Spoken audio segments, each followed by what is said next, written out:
the PlayStation 3. I figured it was time to cover some games from my teenage years, and I cannot spell teenage years without the PS3.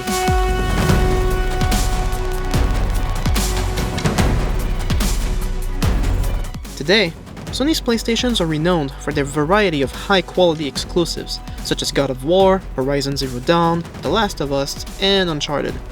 But for every successful game to come out of Sony's PlayStations, there are many games who either were not successful enough to warrant a sequel, or were just straight-up failures. So join me for the next 3 episodes as I rediscover 3 exclusives from the early years of the PS3. Following 1 mediocre success and 1 failure, let's take a look at one that actually did quite well. Is it as good as I remember? Let's find out.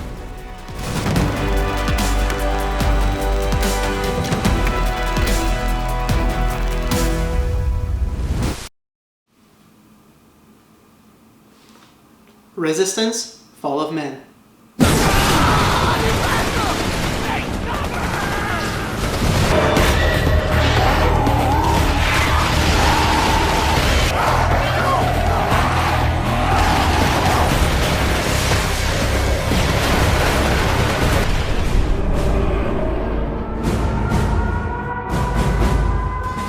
Of all 3 games we reviewed so far, this is not only one that was a major success, but this is also the only one that was actually a launch title for the PS3 back in 2006. This was 15 years ago, by the way. 10-year-old me saw this in the store and thought, World War II, but with aliens. But in retrospect, it's pretty clear that this was Sony's attempt at having its own alien shooter like Microsoft did with Halo. After all, at the time, shooting aliens with guns was getting pretty popular. So, here came Resistance. Before I revisit this game, I should point out that much like Halo, a lot of the replay value from Resistance relied on its multiplayer. But for Resistance, the servers were shut down back in 2014. For me personally, it's not a problem. I was always single player. I never played this online. So if you're watching this video hoping to see again the online experience you had with this game, it's not gonna happen. But with that out of the way, let's freaking go.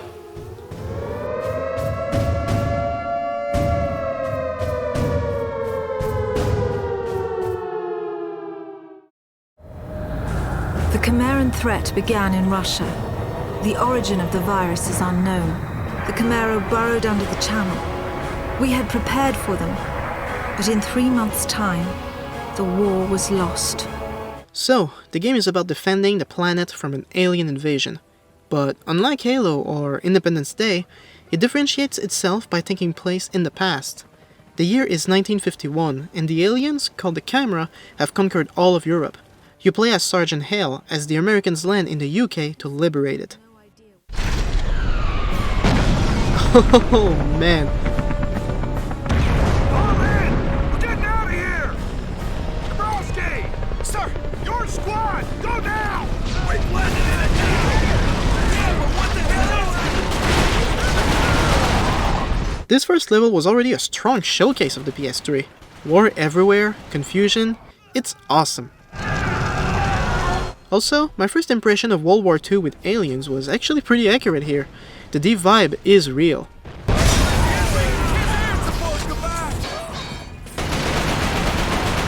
Okay, so let's talk gameplay. It's a first-person shooter, so it's pretty standard. Although human gear is perfectly capable of killing chimeras, it's obviously more fun to grab alien weapons, and there are plenty of them. The bullseye is the most common. It's not very precise, but it comes with a special attack called the tag. Once an enemy is tagged, all bullets will automatically hit him, allowing you to fire from cover. They took that straight from the Fifth Element, and I love it. One shot, and replay sends every following shot to the same location. The Auger, if that's how you pronounce it, is a weapon that can shoot through walls and cover, so quite practical in OP. However, it's difficult to shoot enemies if you can see them. The aim will turn red when you're pointing at an enemy, but I find it's not super accurate.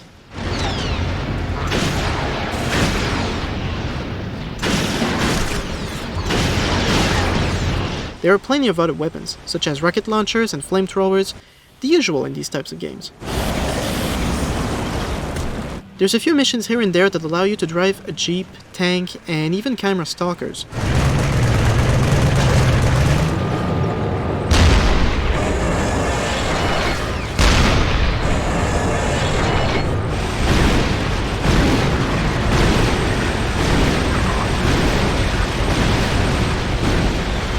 So that's the game.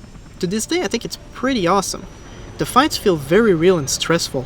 At times, as you fight with other humans in battle, it feels very immersive.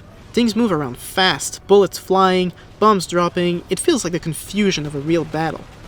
But besides that, there really isn't much to say. It's a good shooter with an original world. Aesthetically, the camera troops are quite memorable. Their screams are unsettling.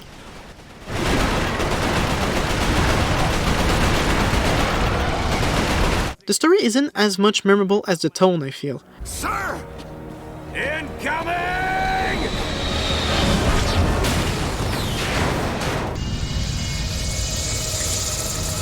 The camera are unstoppable despite your best efforts. Soldiers that aren't killed are infected and converted into the camera. The vibe keeps you on edge for the entire game. You can never progress without seeing dozens of allied soldiers fall, which makes the camera all the more intimidating.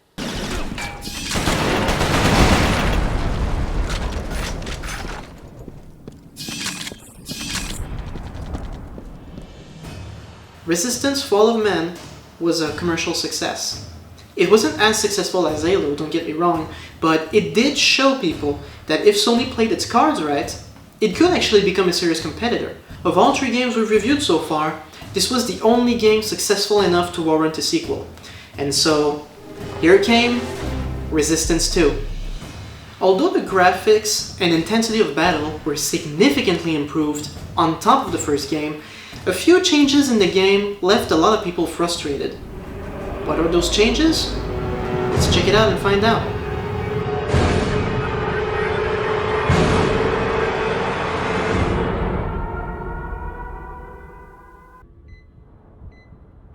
Despite humanity's costly victory against the camera in the UK, it seems it was at most a setback for the camera, as Resistance 2 now takes place in the US. It's been 2 years since the liberation of the UK. Sergeant Hale is now fully infected with the camera virus, which grants him abilities to the likes of super soldiers, but needs constant treatment to stay in control of his own body.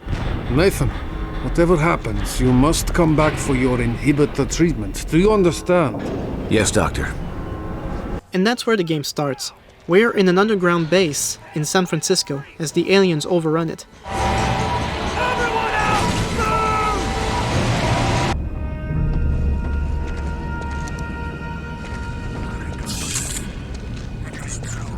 You gotta move, Doctor. Hail to command. Malakoff and I are topside. Where's my team?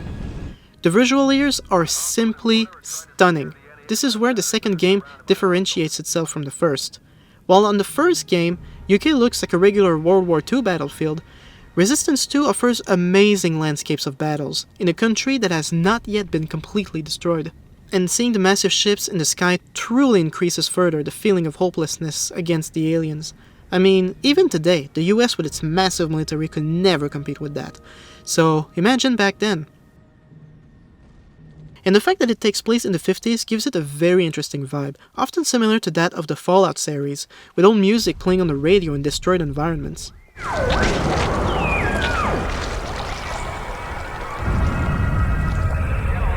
is Henry Stillman, Radio USA, Philadelphia.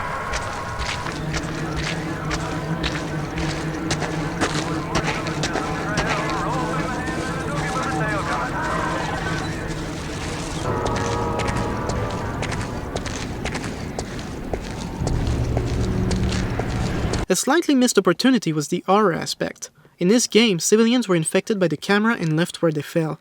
So when exploring towns, you'll often come across giant cocoons ready to burst with camera zombies.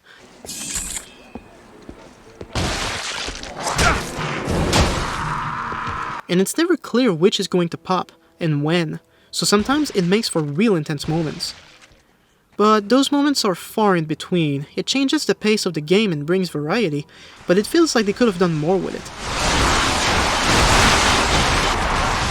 You can also destroy the cocoons yourself as you go, but it's a long process and rarely amounts to anything, to be honest. Gameplay-wise, I can see why people complained a bit. One major change is you can only carry 2 weapons at once, compared to the first game where you could just carry all the weapons you had. But I feel personally it makes for more of a challenge. I'll often end up keeping a standard rifle as a primary weapon and change my secondary based on the circumstances. The running around is also noticeably slower, but at least we have the option to sprint now. New weapons include a magnum for which bullets can be exploded after they are shot. Pretty neat, to be honest. You only got one shot at this, so make sure you neutralize those AATs before air support gets... The marksman is a sniper rifle that shoots in bursts. Also pretty neat. And the Auger now highlights targets behind cover. Now that's one ridiculously badass weapon.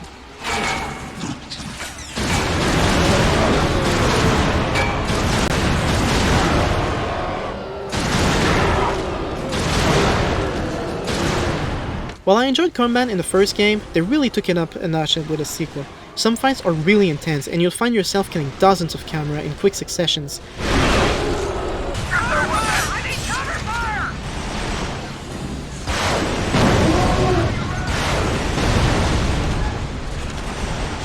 There are also several boss fights, some of which are really cool. Do you copy?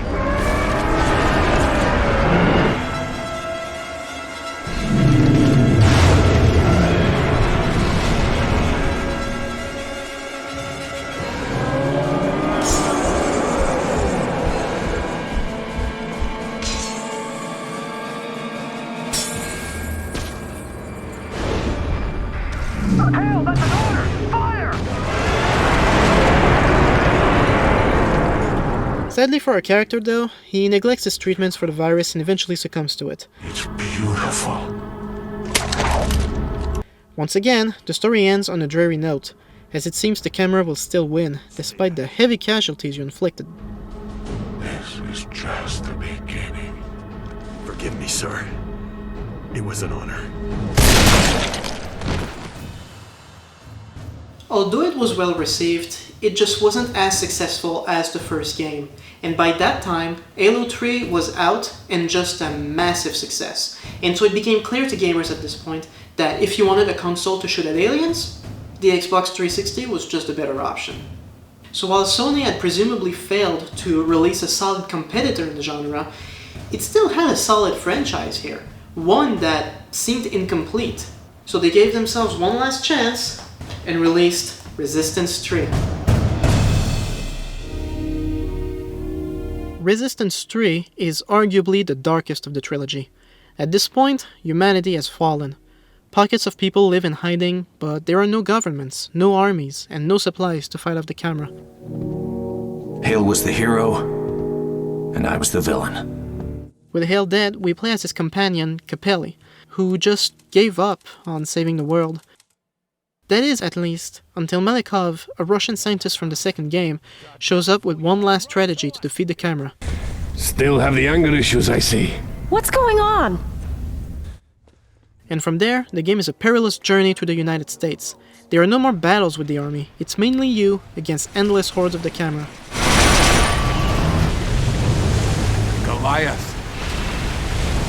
It's still intense and the visuals are better than ever, but yeah, the vibe is different. Hear and pray, it does not take notice.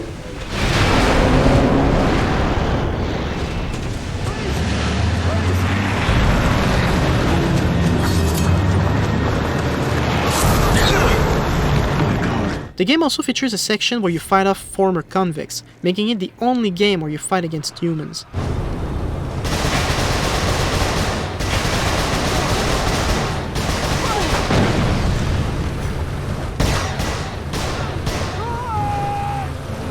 This part takes you in a prison, which you then have to escape. It's a welcome change of pace and it fits well in the game. But this is basically just the usual trope of the post-apocalyptic. Some people just try to survive and some people turn into monsters. Still, it was nice that they implemented it here.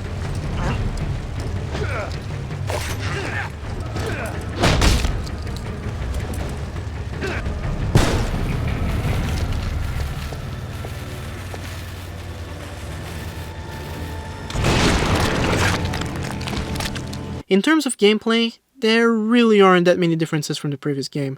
The most obvious one is the ability to level up your weapons. And I don't mean customize them with mods, I mean the more you use them, the more they level up, and earn passive bonuses. The Auger, for instance, will shoot 3 lasers at once per shot. The Bullseye's tag will tag multiple enemies.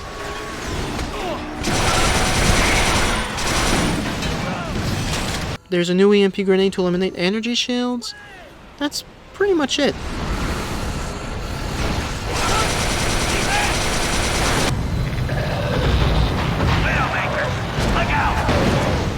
So there you have it, the full Resistance trilogy. Stay with the train!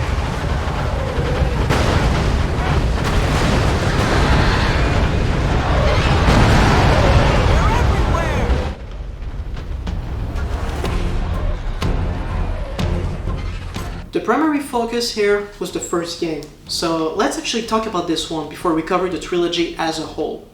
Resistance Fall of Man was one hell of a way to start playing on the PS3.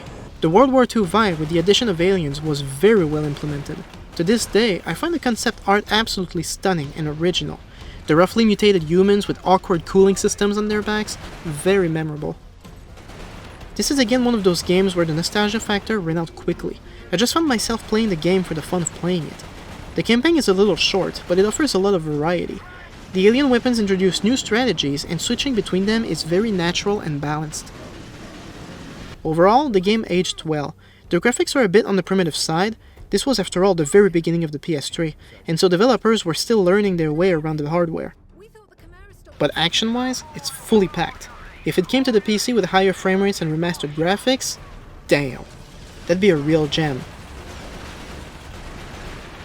But the campaigns, especially in the second and third game, feel a little short. The story is good in that it brings in a fascinating world and a seriously scary alien species, but there aren't exactly a whole lot of thought put in the characters. Hale is just a determined American soldier who tries to kill aliens. There's nothing more to him. In the second game, he actively ignores warnings to get the treatment that would preserve his life, but we never really know why. Does he actually want to die? Because the way he fights doesn't seem like he's giving up. So why? We never get an answer. Capelli in the third game has more of a humane side to him. He started off the war, he started a family, only to risk losing it all again. But other than the wish to return to his family, the journey itself doesn't progress his character at all. He's the exact same at the end of the game as he was at the beginning.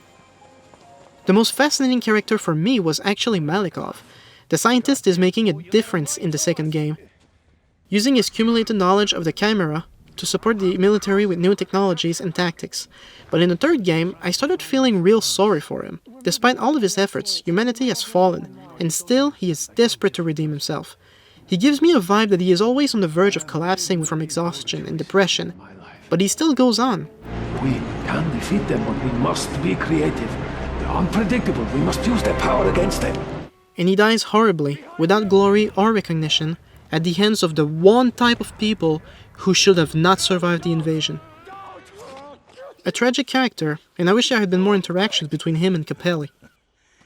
Like I said, there was a huge online portion to these games, but the servers were closed in 2014, so I can't experience those.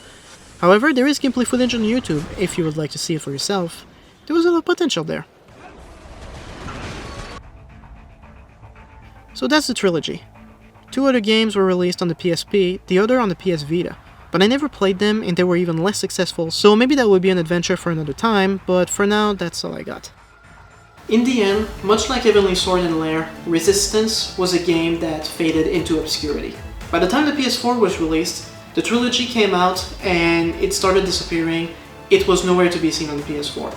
These were not the best exclusives from the PlayStation, but I still think Sony can learn from these. They all missed the mark, but not by far. Sure, now we have Ghost of Tsushima, but a gorgeous miracle wielding a godly sword that takes multiple forms for combat? Come on. There aren't any serious equivalents to Lair that I'm aware of, but come on, a game where you ride a dragon? That should be so easy, especially by not repeating all of Lair's mistakes. Today, Halo feels for many like a series living off its past success. New graphics don't do much for an audience that moved on, and when Xbox gets criticized for its lack of exclusives, people also point to Halo as a lack of novelty. But a new Resistance game exploring more of the camera with today's graphics? Come on! So, that was it for this 3-part video. I'm getting very tired right now from recording this. This was pretty intense, but I hope you enjoyed it, and if you did, make sure not only to like and subscribe, but see, that's why I say I'm too tired. I can't finish a sentence. Make sure to watch the first 4 episodes that are completely unrelated, and make sure to subscribe to see the episodes that will come after that. See you next time. Peace.